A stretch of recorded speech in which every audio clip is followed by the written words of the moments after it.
This program is made possible by the support of Delta Dental, Quick Trip, Marshfield Clinic Health System, Wisconsin Counties Association, Wisconsin Hospital Association. Watch WisconsinEye on Spectrum Channels 995 and 363 and at wiseye.org.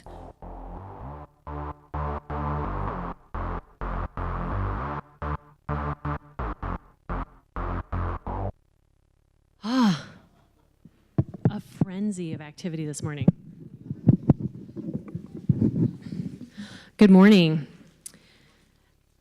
Thanks everyone for being here. Welcome to Ecigarettes and Our Youth, Partners in Prevention. My name is Laura Zelenak. I'm a manager of community health with Marshfield Clinic Health System Center for Community Health Advancement. In last December, the U.S. Surgeon General called e-cigarette use among American youth an epidemic. In January, the Wisconsin Department of Health Services issued a public health advisory to inform the public about survey data that showed an alarming increase in e-cigarette use by youth in our state. We had data to support the Surgeon General's epidemic that showed that this was affecting youth and families in our communities. Marshfield Clinic Health System acted quickly in response to the rapid escalation of this risky behavior. For example, we are now screening patients for e-cigarette use and adding the information to our electronic medical record. We have also updated our patient education materials to reflect e-cigarettes. But like many public health issues, a health system cannot solve this on its own. We know that the work of community partners can have a much bigger effect on educating parents and youth and a higher likelihood of preventing the initiation of e-cigarette use. That idea of a community prevention partnership ultimately resulted in the creation of today's event, Ecigarettes and Our Youth, Partners in Prevention. A similar event took place yesterday in Eau Claire, and between the two events, we had about 150 attendees from a multitude of backgrounds, including teachers, other school district staff, social services, prevention professionals, those working in public health, treatment, and other healthcare fields. There are lots of people to thank for making this happen. I want to acknowledge that WisconsinEye is broadcasting live today. So they will be broadcasting live right now and recording this for future use, so we'll be sending out the link for access for that. Also, just want to remind speakers and anyone asking questions that we want to make sure that the viewers are able to hear the questions. So speakers, if you could repeat a question if it's asked of the audience, or audience members, you could raise your hand and ask for a microphone so that we can make sure that our remote audience is hearing everything and getting the full experience. And of course, this event would definitely not be taking place with the very hardworking AODA prevention team at Marshfield Clinic Health System Center for Community Health Advancement. Megan Pickler, back there with the camera. Megan Otto, who was not able to be here with us today, and Kaylee Mengel, who was really the point person of putting all the logistics together. Also like to thank Center for Community Health Advancement Leadership. We have Darcy Vanden Elzen, Assistant Director, here with us today. Jay Schrader, Vice President of Community Health. Allie Mockton, Assistant Director of Community Health, in all providing their guidance and support during the planning of these events. Housekeeping. So the lobby that you came in, there's a room in between here in the lobby that has refreshments. And if you go all the way through that room, there's another big sliding door, and bathrooms are on that side. And feel free to stand up if you need to, move around, make yourself comfortable, so that you're comfortable today. We will begin today's event with a welcome from Dr. Stephen Kulick. Dr. Kulick is the Chief Experience Officer for Marshfield Clinic Health System and provides oversight for quality, safety, patient experience, and innovation activities across the system. He has previously served as a Health System Chief Medical Officer and ACO Medical Director. Dr. Kulick is board certified in emergency medicine and completed his residency at Northwestern University Medical School, where he was chief resident. He has served as a department chair and emergency department medical director. He is a fellow of the American College of Emergency Physicians and the American Academy of Emergency Medicine. Please join me in giving a warm welcome to Dr. Stephen Kulick.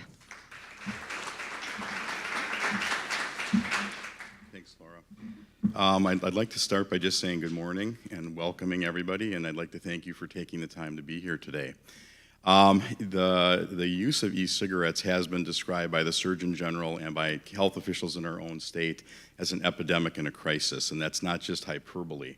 We will be sharing with you today some information on the incidence of use of e-cigarettes and what's emerging as far as data that's being accumulated about the dangers of e-cigarette use. These are new products, and so we don't have a lot of experience yet, but what we know so far is it's pretty much all bad. What I'd like to do before I really launch into my remarks is I want to thank a few people.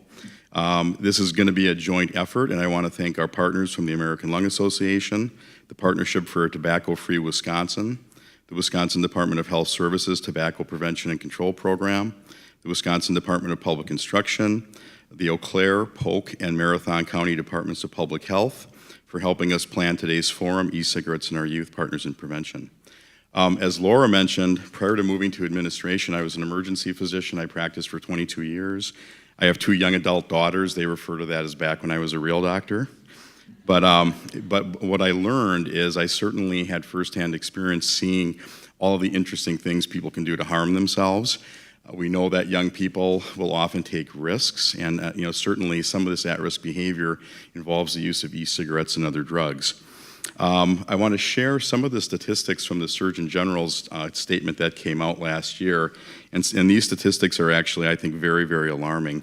We know that e-cigarettes entered the U.S. marketplace around 2007, and since 2014, e-cigarettes are the most commonly used tobacco product among U.S. youth. I mean, essentially, e-cigarettes are, I think they're just a drug delivery vehicle.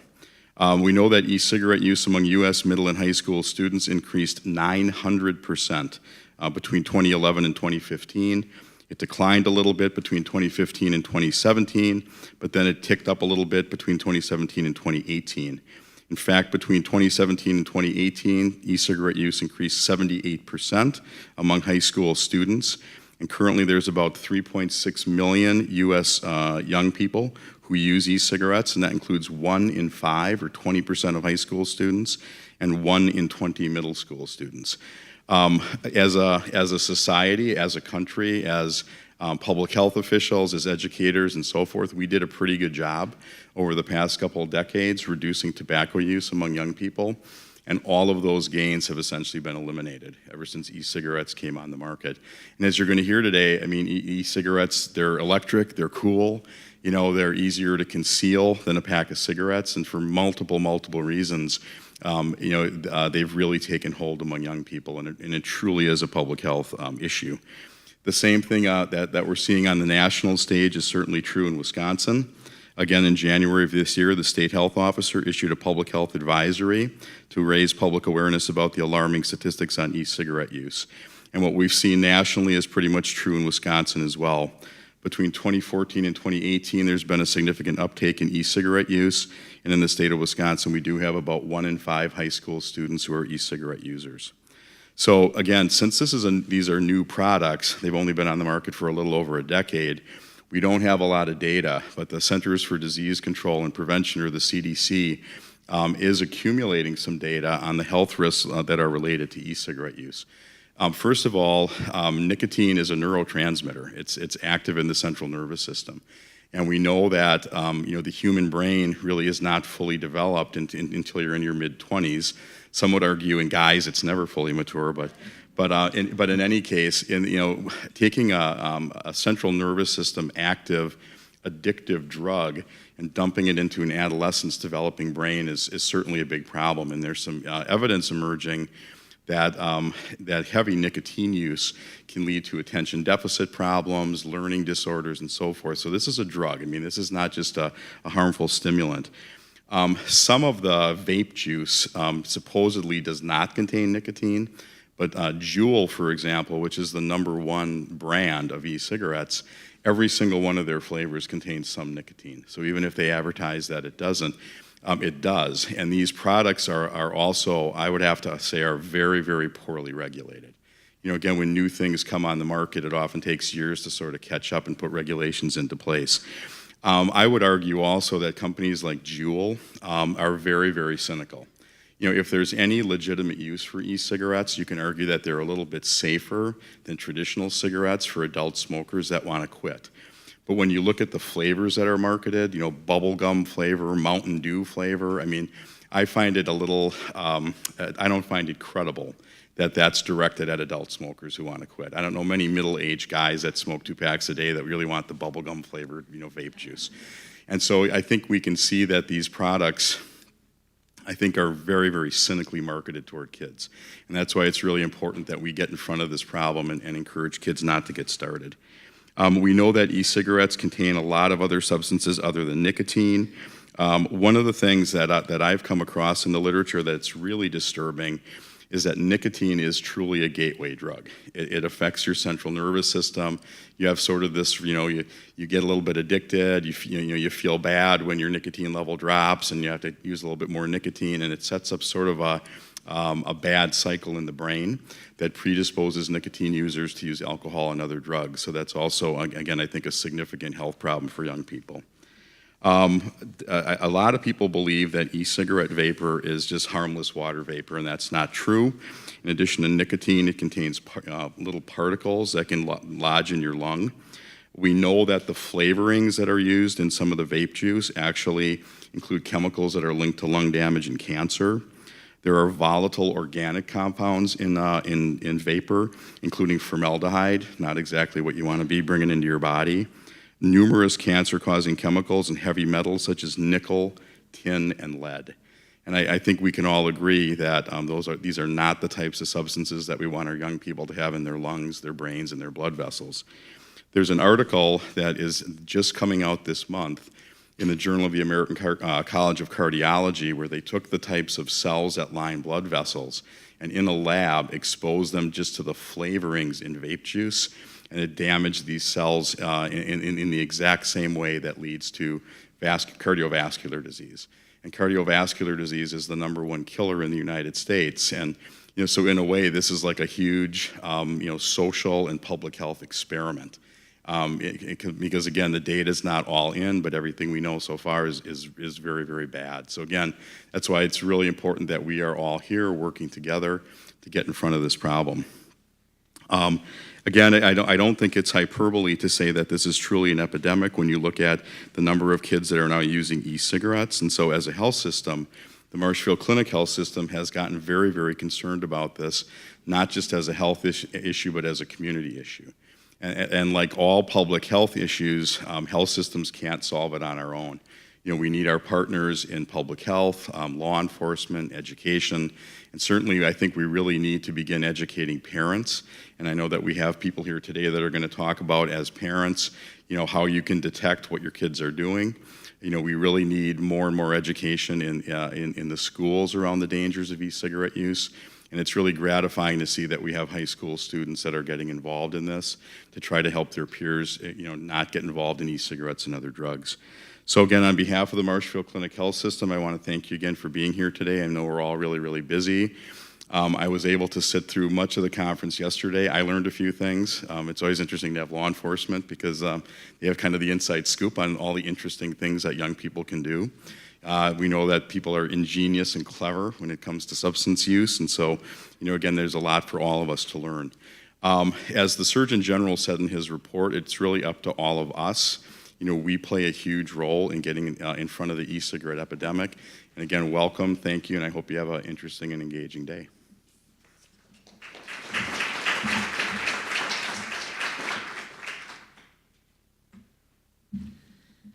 Thank you, Dr. Kulick, for that wonderful welcome. Our next two presenters spend their days on the front lines of tobacco prevention and youth trends. Jenna Flynn is a public health educator with the Marathon County Health Department and serves as a tobacco control coordinator for the Central Wisconsin Tobacco-Free Coalition. Jenna holds a bachelor's degree in sociology and a master's degree in public health. She grew up in northern Wisconsin and is proud to serve the central region. In her free time, Jenna enjoys coaching and playing volleyball, cooking, and participating in the many outdoor activities that Wisconsin has to offer. Presenting with Jenna today is Frank Wierzbanowski. He's been in law enforcement for 23 years, 9 years in West Palm Beach, Florida, and 14 years in Weston. He's currently assigned to the DC Everest Senior High School and has been a school liaison officer for 12 years. He moved to Wisconsin for the beautiful weather and the seasons, and he's very excited to be here. So come on up, you guys.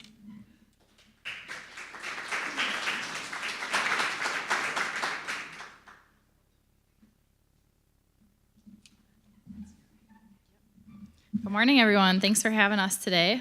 I'm going to kick off the first portion of our presentation, and then we'll move into Officer Frank's portion. But before I start, we always like to gauge the room and see who our audience is. So if you could take a minute to raise your hand if you're here on behalf of law enforcement. We got one up here. Public health. Schools. Administration, social work, state partners. Did I miss anybody? Healthcare. Okay, wonderful.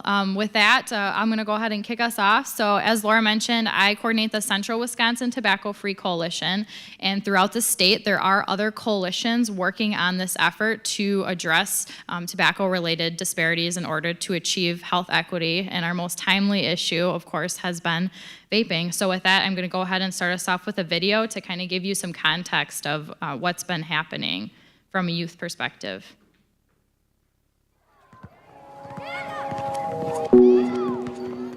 I play baseball, basketball, and play football.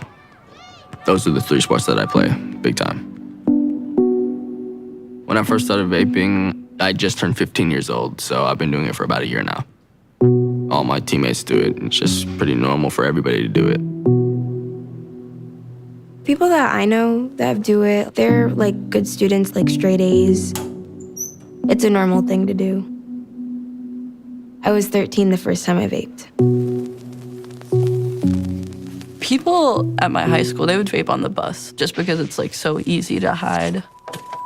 It's just like a little like black pen. I could just vape at home, like my parents don't know at all.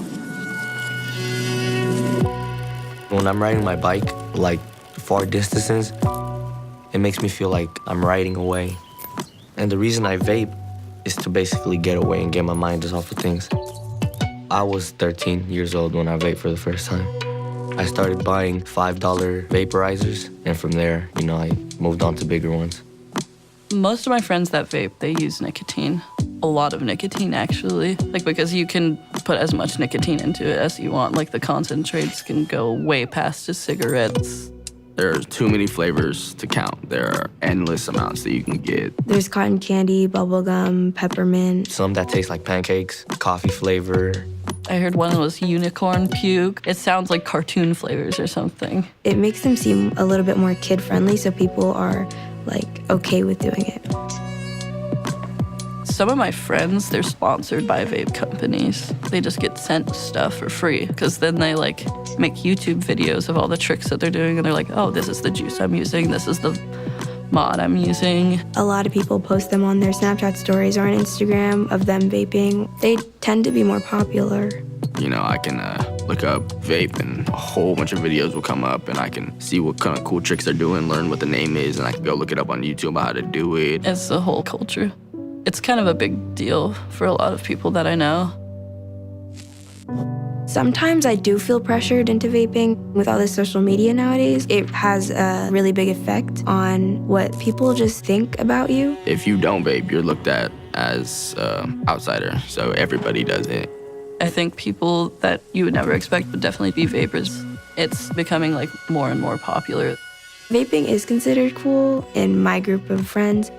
It might just be the fact that you're doing something you shouldn't be doing. There's no worry that our parents are going to find us vaping on social media.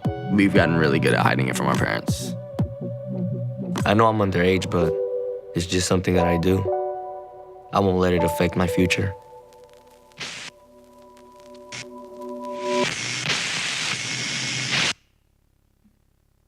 Okay, so with that, from the youth perspective, we can see that this is an issue locally, not only, but statewide and also at a national level. That video was done in California, but we're seeing the same things locally, and we'll let Officer Frank talk about that shortly. But in terms of your level of knowledge, I guess we'd also like to know, where are you at in terms of how much you know about e-cigarettes? So if you feel like your level of knowledge is pretty high, can you raise your hand up high like this? Medium, down here, and very little like this. Okay, so a little bit of a mixed combination here. Something I want to acknowledge before I get started that I think is really important, and some of the healthcare people in the room may know this, but tobacco is still the #1 cause of preventable death and disease. And a lot of us know this, but we tend to forget it with all the other huge issues going on in our country and in our state. But it is. And when you look at the people behind these products, the ones that are advertising the products, it is not a coincidence that the same companies that produce cigarettes are producing e-cigarettes. So I want you to think about that when we get into this. So in terms of products, this just kind of shows the general e-cigarettes in terms of what they look like and how they're used. So if you look at the slide, really the products are all used for the same intent, and that's to inhale nicotine among other chemicals. Something that we tend to get hung up on is we call the products, we refer to them, some people refer to them as vaping or vapor, and it's not vapor. It's not water vapor, it's aerosol. It's chemicals going into our lungs and then also being released out in that secondhand smoke. So that's really something important. And then in terms of the e-liquid too, as was mentioned earlier, if you don't get anything else out of this presentation, I want you to remember 2 things: that the products are not harmless and they shouldn't be in the hands of our youth. Okay, so I'm gonna ask you that at the end of our presentation so you remember, and you can take that home with you. But those are really some important things to remember. Something else, in terms of advertising, how many of you see cigarette advertisements on commercials? You hear them on the radio? Yeah, never. That was banned a long time ago, but you hear e-cigarette advertisements now, and especially Juul products now that they're marketing to adult users to quit. However, before that happened, the advertisements were very specific to a specific population. So as we move through this, I want you to take a look at some of these companies. So on the left-hand side are the companies that are producing the e-cigarettes, and on the right-hand side are the actual brands. So it is no coincidence that Philip Morris is producing e-cigarettes. R.J. Reynolds is producing e-cigarettes. These are the big tobacco companies. Altria owns Philip Morris. They own 1/3 of Juul now.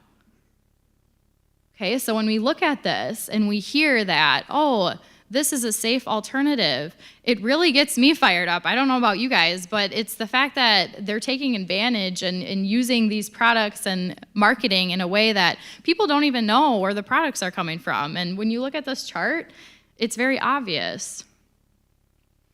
So as was mentioned before, really it's a national issue, but I want to look closely at Wisconsin. 1 in 5 high schoolers are currently using e-cigarettes, and 1 in 9 middle schoolers have tried it. So if we think this is a teenager issue or a pre-20 years old issue, it's going down younger than that.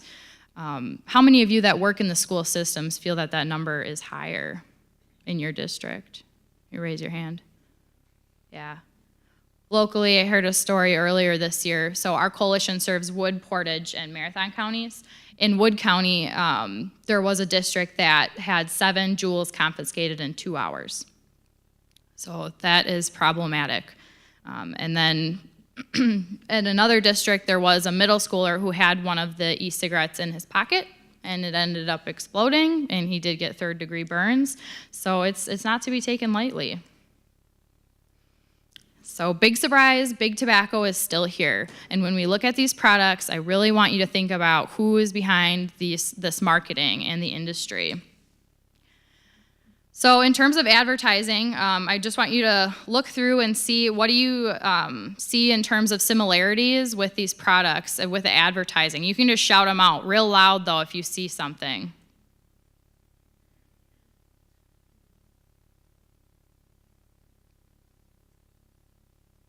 Awfully quiet group today. E-cigarettes are attractive, right? They attract different cultures. They're sexy. They're on billboards. Okay? I get my point across here? It's not a coincidence, and it should make you really angry that this is how these products are being targeted to youth. As was mentioned before, the e-cigarettes are not the most commonly used products among adults. Teenagers are using them. And what was mentioned before is that, you know, maybe somebody tries a vape and they're not instantly addicted, but it's those kiddos that have the predisposition of addiction in their families or traumatic experiences in their families that make them more susceptible to addiction later on in life. So that's what we've been seeing recently. So essentially, how many of you have heard the saying, you can lead a horse to water, but you can't make it drink? You can raise your hand. All right, we're getting fired up now. So the advertising is really leading the kids to the water. The flavors are what get them to drink, and the nicotine is what keeps them coming back for more. The industry knows this, and they're using it, and they're making a ton of money. And then in terms of how the products are actually made, so Juul specifically contains nicotine salts. So I won't do a science lesson today, but what you should know is that the products are being formulated differently. So nicotine salts are extracted using benzoic acid, which essentially makes the nicotine taste less harsh. So when you use traditional cigarettes, I believe the plant ammonia is used to extract the nicotine, which has that much harsher taste. So when people describe smoking a cigarette as you get that strong nicotine hit, that's why. So the companies are advertising this as such that you don't need as much of the product because it's more potent. False. It tastes better. It's more addictive. Naturally, you would use more. So these are some of the products that we're dealing with, and Officer Frank has brought some of the products today, but I would like to have a volunteer in the audience come up and see if they can identify the products in this slide. Any brave souls in the room?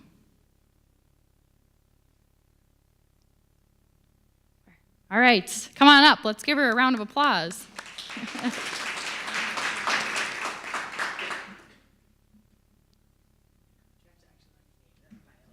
Just need to point them out. So I believe there is 6. Either one. Okay. Can you introduce yourself, though? What? Can you introduce yourself?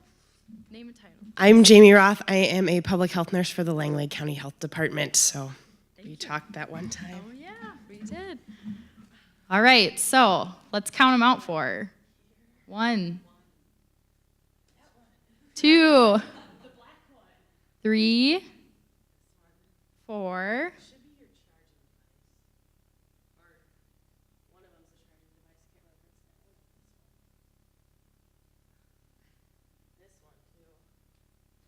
5-ish. 6. Pretty close, pretty close. Let's give her a round. Yep. We need a pointer.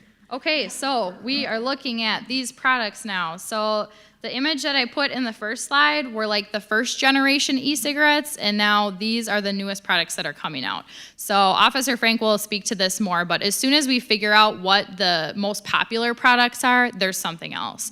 So while everyone's been talking about Juul, and that's really popular and maybe is still or was, now there's newer stuff. There's stuff, we're supposed to be the tobacco content experts. I can't even keep up with this stuff, you guys. So if I can't keep up with it as a content expert, how do our parents feel? How do our retailers feel? How do our partners feel? So really, I hope that you take this information today and bring it back to your communities and do what you can to address this issue.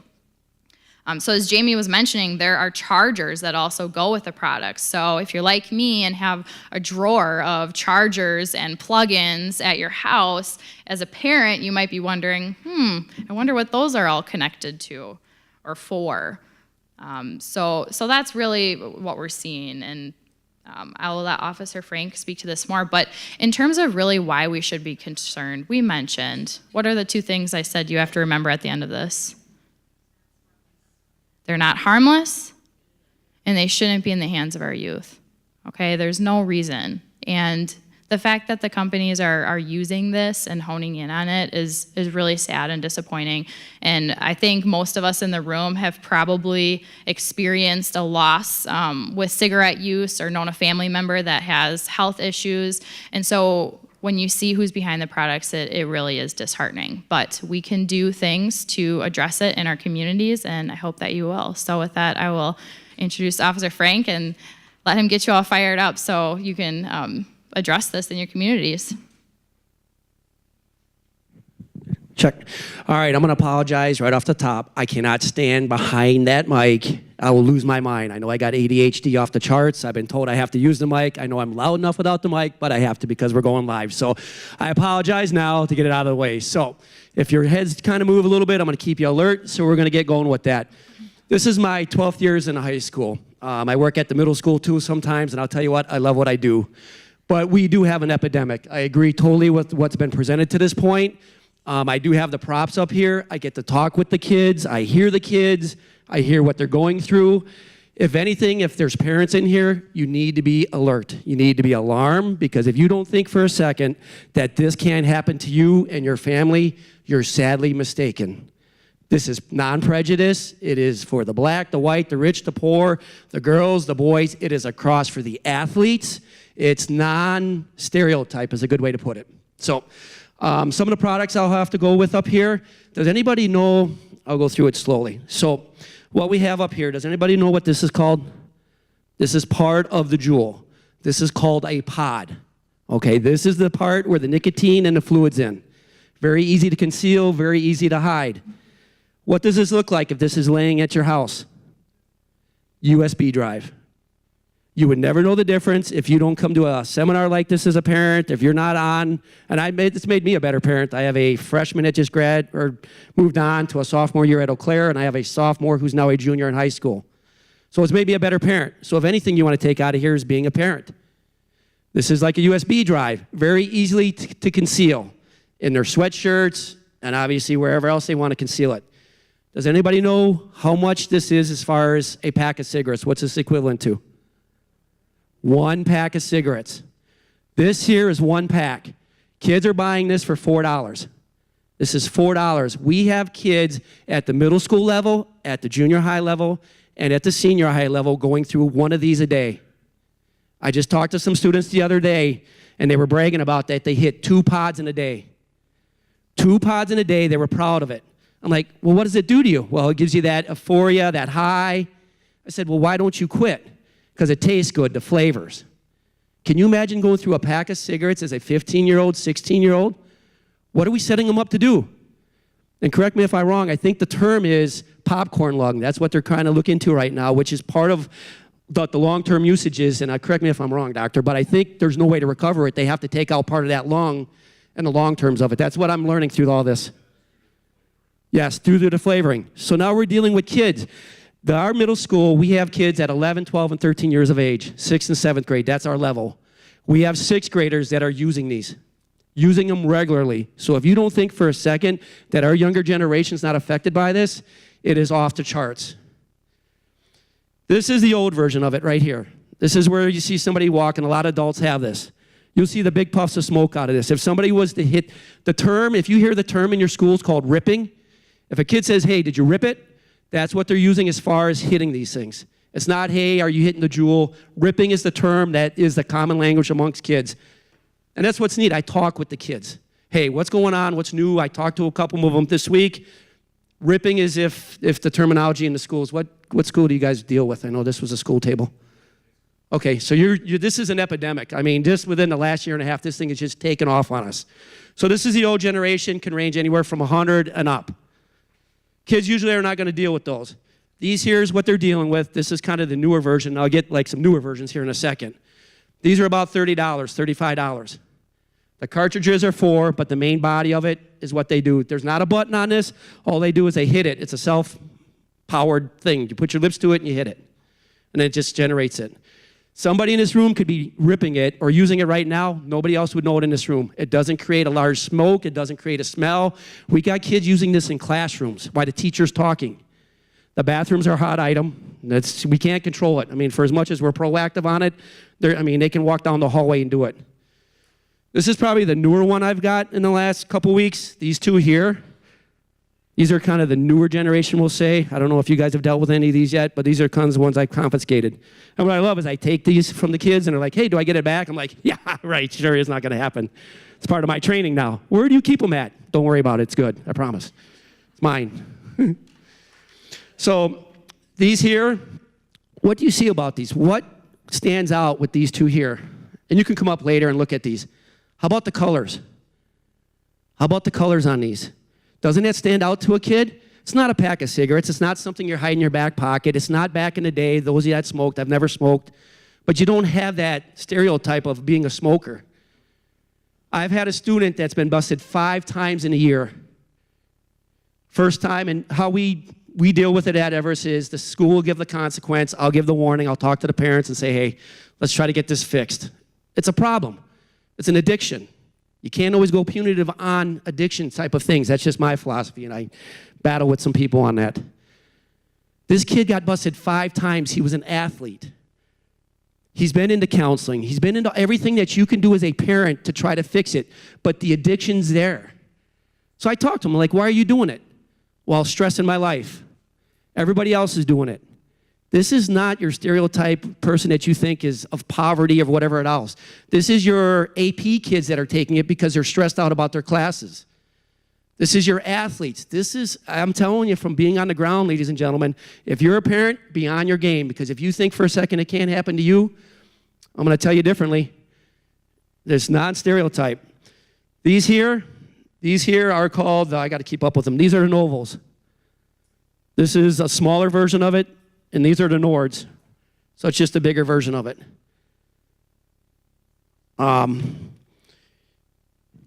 These two here, if I gave you this in this room, you could hit it. This is what's unique about being in the schools. And this is, I'm going to get on my, what do you call it, soapbox for a second. Michigan just did what? Legalized marijuana. Okay? What this is the same type of device that looks like this. This is a nicotine one. This I just confiscated in the schools a week and a half ago. I held on to it because it's evidence, but I wanted to present it with you all, so I know I'm going to get some slack from my administration at some point. But it's been my care. It's okay. But what this is a dab pen. Does anybody know what a dab pen is? You might want to know this because this train is coming fast. This is in the high school. I got kids hitting this in classrooms, in the bathroom. Anybody know what dab is? What is it? Yes, it is. Old marijuana, and I'm kind of venturing off, so if I need to come back, somebody give me the tap. Old marijuana, the green marijuana, percentage of that was about 15% give and go THC, depending on how you grew it, what the strands were. The concentration of dab right now, and these kids are hitting this, is 90%, 95% THC. This here is about $25. The full gear, the full cartridge is about $75 to $100 they're buying it for. You can go on the internet and get these. Michigan, how far does it take to get to Michigan? Not that far, right? You got to be 21 years of age to purchase them, but if I have a college student or a college friend that can go purchase these and bring these back, there was just a big bust down in the south side of Wisconsin. They busted those. Kids are addicted to these things. They're out there. Be on your game with this, as I say it. It's no longer just the big cartridges where they blow smoke and stuff. If somebody had this in this room right now, this dab pen, somebody could be hitting it in this room. You would not smell the marijuana. I took this off a kid just a week and a half ago. And he admitted to me using it in the classrooms with other kids around. They're hiding them in their sleeves. Obviously, girls, when we get rumors of them, where they're hiding them. Where would a lady hide them so that I don't have to deal with it? In their bra or in their panties. And obviously, we're not going to that level to have to deal with that. I mean, it's a Juul, it's a dab pen. So the flavors, like I said, the flavors are all out there. You know, there's no regulation. The regulation on it is next to none. No different than the CBD oils, and we're not going to go pros, cons, anything with that. But there's no regulation on this stuff, ladies and gentlemen, and this train is coming to Wisconsin. If you don't think for a second legalization of marijuana in this state's not coming, you're sadly mistaken. It's coming. And when it does, it's a train, because I've talked to some schools out where it's been legal, they can't deal with it. I mean, you get somebody who's 21 years of age who buys it, they give it to the kids. We do such a fine job with, responsible alcohol usage. Let's legalize marijuana. Whatever, add it to the train. It's just my opinion. Take it for what it's worth. Any questions so far? I will not be able to stay for the panel afterwards because I do have to go back to the high school. Obviously, it's the end of the year and the kids are feeling nice because the weather's nice, so I got to go out there and deal with them. But it is what it is. But, if you do work in the schools, talk to your students, learn them. If you're in the health field and you start dealing with these kids, talk to them. They will open up to you. If they can open up to me with a badge and a gun, they will open up to you guys. Talk to your kids.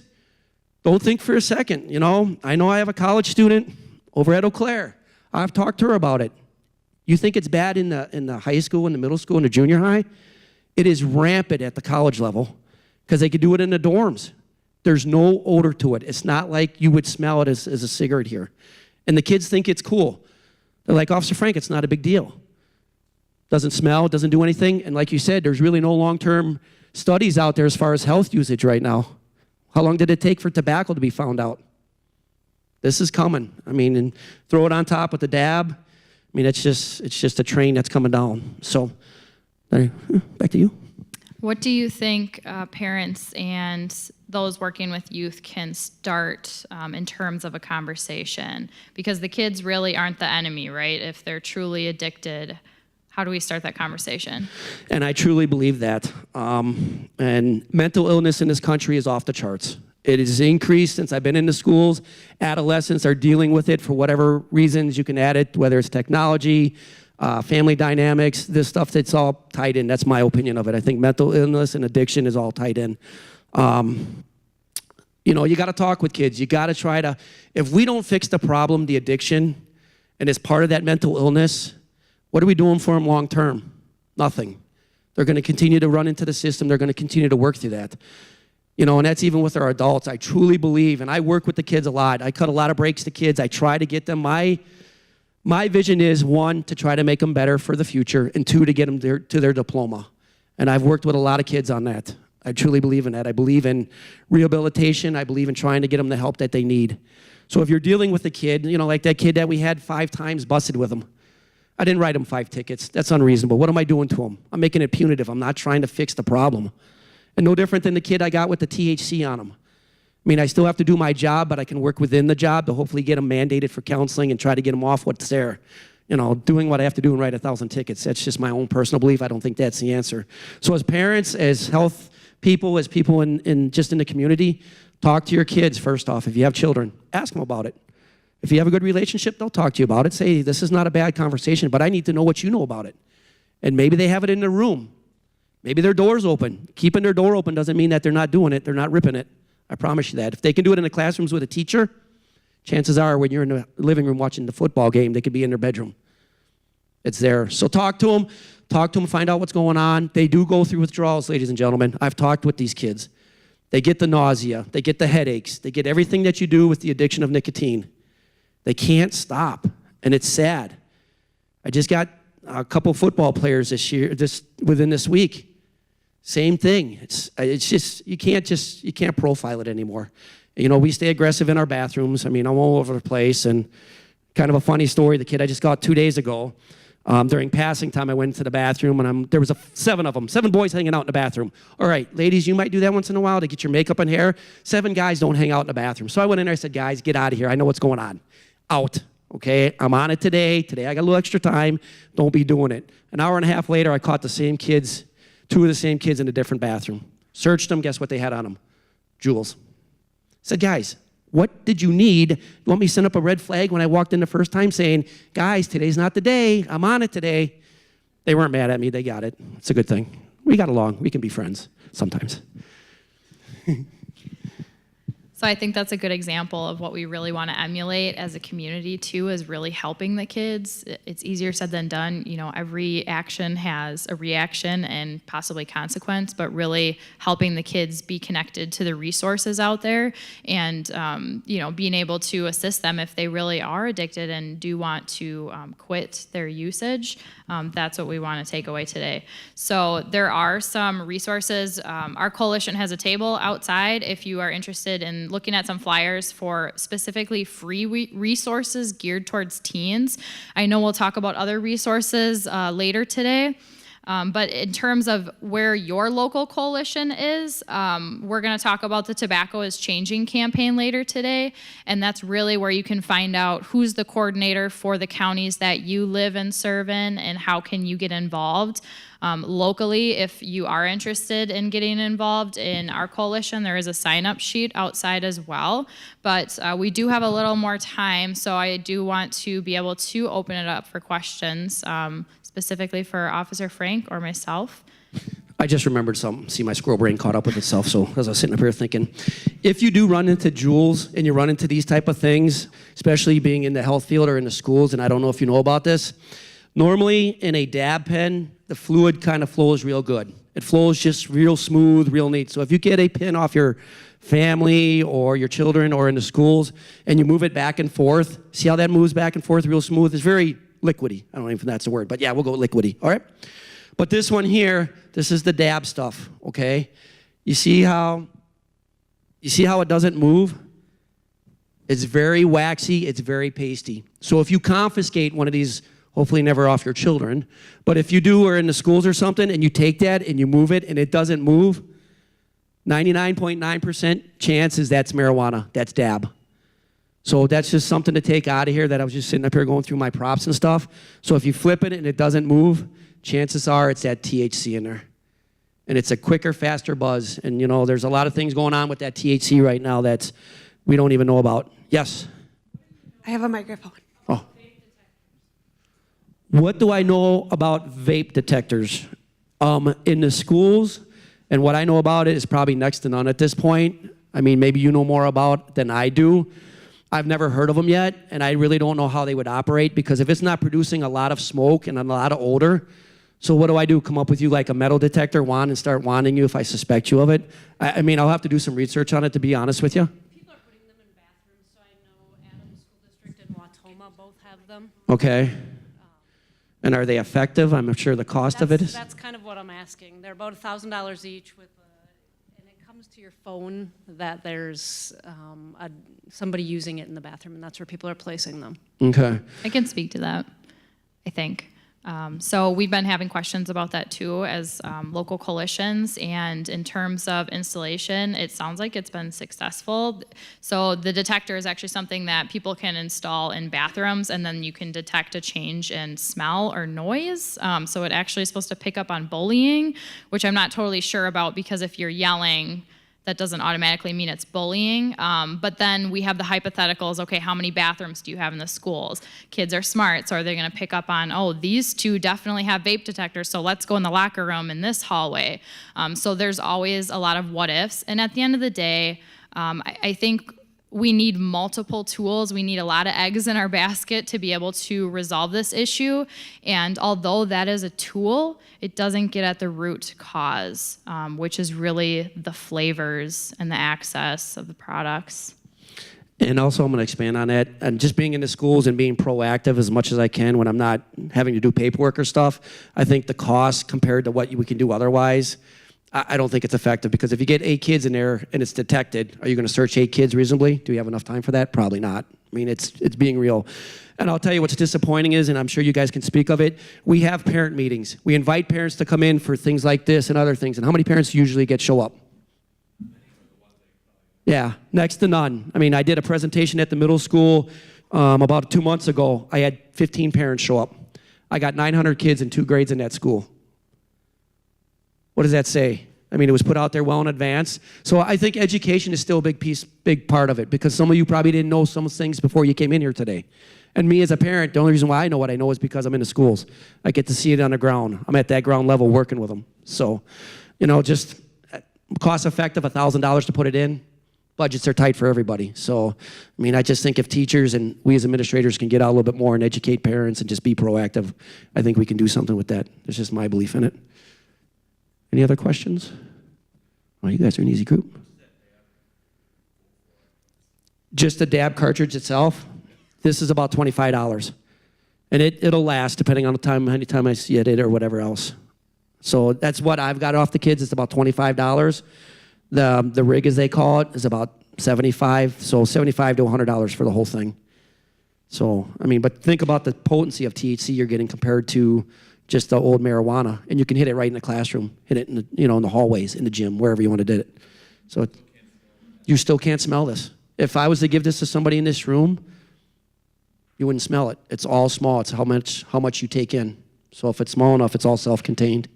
It's scary. It really is. And that's what's coming down the track, with the legalization of it. And I'm telling you, as health professions and people in the schools, edibles right now, I mean, we have people that are overdosing on edible THC. So what's coming for us in the long term? We're fighting this battle now and we're losing. We're reacting to an action that big money's got, big business has got money involved in. We're never going to get in front of it. We're always trying to, as I put it, keep the wound where it needs to be. But we got to focus in on our kids. I mean, that's our future. That's where the health cost is going to come in. That's where the addiction is. But what a deal. And if you don't think tobacco and them bought into this, this is the same as a Juul, same as an e-cigarette. They're on it. You can buy these things on the internet. So the black one, can you speak to this? The black cartridge is a universal cartridge. Is that right? Yes, this is universal. Okay, this is the piece this is where the battery is. This is where all the mechanics is. This is where the product is here. This just screws on the end of this. And it's just one piece. So after our portion, I'd really encourage you guys to take a few minutes and come and look at these products because this is what we're seeing now, but it might not be what we're seeing next week or 3 weeks from now or a month from now. So I could encourage you to continue, staying up to date with what your local efforts are doing and what they're getting out in terms of new and up and coming products, and engaging with your school districts and checking out, seeing what they're facing in the schools. Are you seeing the same thing at your high school? Oh yeah. Yeah. Last year when we did the numbers, I think in the whole school year we had 34 high school that were confiscated. I think we were beyond that in October. Okay. And how big's your high school? Okay. Can you repeat the question? Oh, I'm sorry. The question was, I asked him if he's seeing the same things at his high school that we're seeing in ours. And he said yes. I think he said he had 34 last year, and this year he got that by October, 34. So, I mean, the numbers are there. It's alarming. It's concerning. It's probably occurring in the same areas we got, the bathrooms and the hallways and the classrooms. We had rumors that one of it happened in one of the administrators' officers, or in the administration office at one point. So the kids are addicted. They're out there, they're using it, but they don't see anything wrong with it. So, yes. The THC juice, so do they buy that already in there? Yep, you can buy that already in there. Like if you went to Michigan, I almost just took myself out. That would have been funny. That would have been live too. That would have not been good. But that would have been me, right, Mrs. Lawson? That would have been me right there. So you can buy that stuff right online. If you go over to Michigan and stuff, they sell it just like that. Yep, that's exactly how they come. And sometimes what they do is they'll take this apart. You can actually take these pods apart and put that in there. So you can pop off that plastic piece. There's another little plastic filter on it. You pop that off and you can put that in there. So all you need is that coil, that metal coil for that dab to burn. And once that burns, that's where it starts to become the product that you inhale. So, yes.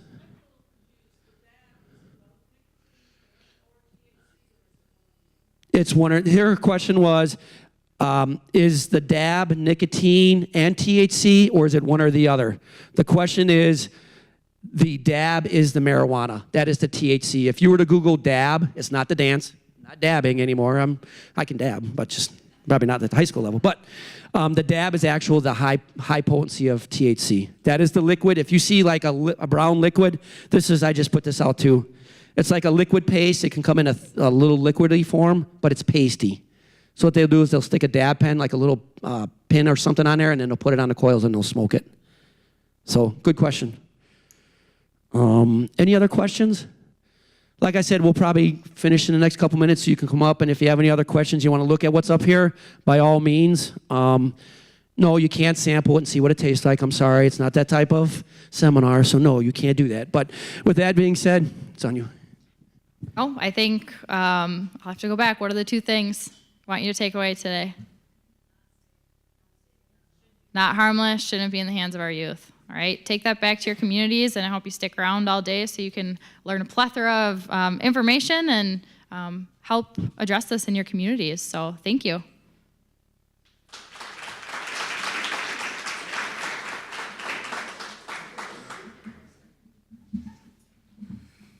Well, thank you, Jenna and Frank. That was enlightening. So, couple things.